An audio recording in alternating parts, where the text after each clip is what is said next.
আমাদের আজকের যে পোশাক শিল্প সেটা জিয়াউর রহমানের হাত ধরে বাংলাদেশে প্রতিষ্ঠিত হলো।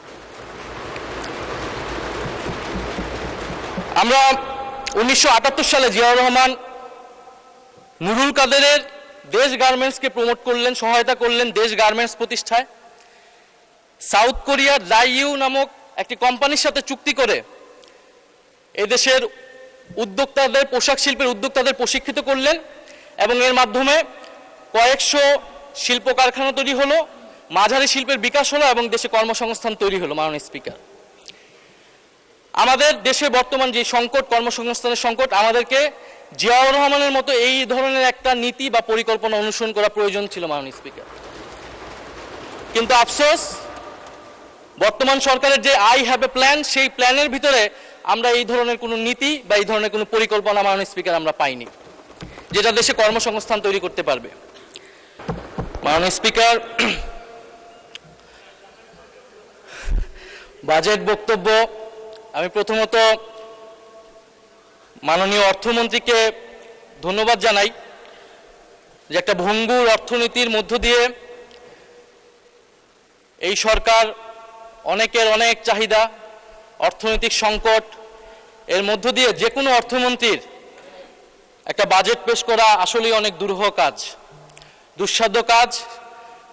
এবং মাননীয় অর্থমন্ত্রীর বাজেট বক্তব্যটা অত্যন্ত সুলিখিত হয়েছে, 234 পৃষ্ঠার বক্তব্য, সেটার জন্য মাননীয় অর্থমন্ত্রীকে আমি প্রথমত ধন্যবাদ জানাই।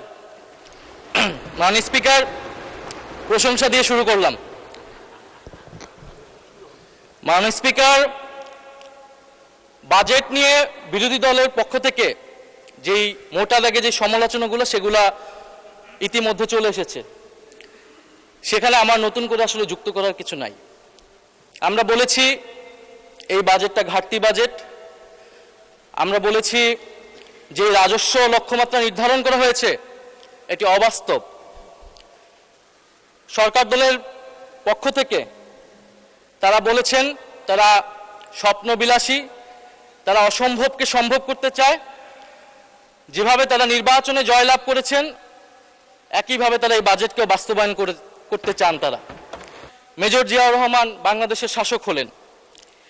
জিয়াউর রহমান ক্ষমতায় এসে যেই নীতিটি নিয়েছিল মাঝারি, ক্ষুদ্র এবং মাঝারি শিল্পের বিকাশ, জিয়াউর রহমান সঠিকভাবে অনুধাবন করেছিলেন বাংলাদেশের সেই সময়ের অর্থনৈতিক সংকট হচ্ছে কর্মসংস্থান।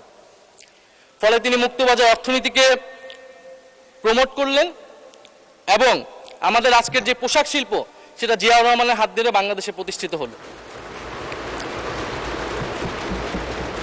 আমরা 1978 সালে জিয়াউর রহমান নুরুল কাদেরের দেশ গার্মেন্টসকে প্রমোট করলেন, সহায়তা করলেন দেশ গার্মেন্টস প্রতিষ্ঠায়।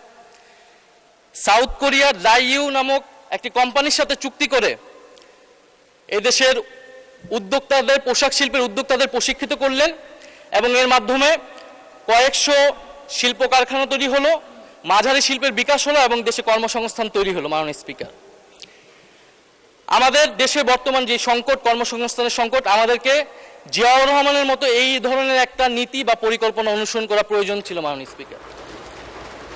কিন্তু আফসোস, বর্তমান সরকারের যে আই হ্যাভ এ প্ল্যান, সেই প্ল্যানের ভিতরে আমরা এই ধরনের কোনো নীতি বা এই ধরনের কোনো পরিকল্পনা মাননীয় স্পিকার আমরা পাইনি, যেটা দেশে কর্মসংস্থান তৈরি করতে পারবে।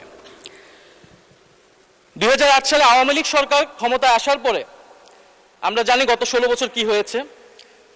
রাজনৈতিক ক্ষমতা কুক্ষিগত হয়েছে, দলীয়করণ হয়েছে। রাজনৈতিক ক্ষমতা কুক্ষিগত হওয়ার সাথে সাথে অর্থনীতিও কুক্ষিগত হয়েছে, সম্পদ কুক্ষিগত হয়েছে।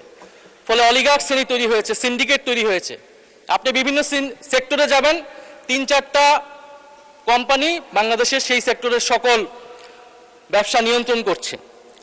আমরা জানি কিভাবে ব্যাংক লুট হয়েছে, দেশের হাজার হাজার কোটি টাকা লোপাট হয়েছে। এই অলিগার্ক যেই অর্থনৈতিক ব্যবস্থা তৈরি হলো, সমাজে বৈষম্য তৈরি হলো এবং বাংলাদেশের তরুণ যুবকরা তারা কোনো কর্মসংস্থান পাচ্ছে না।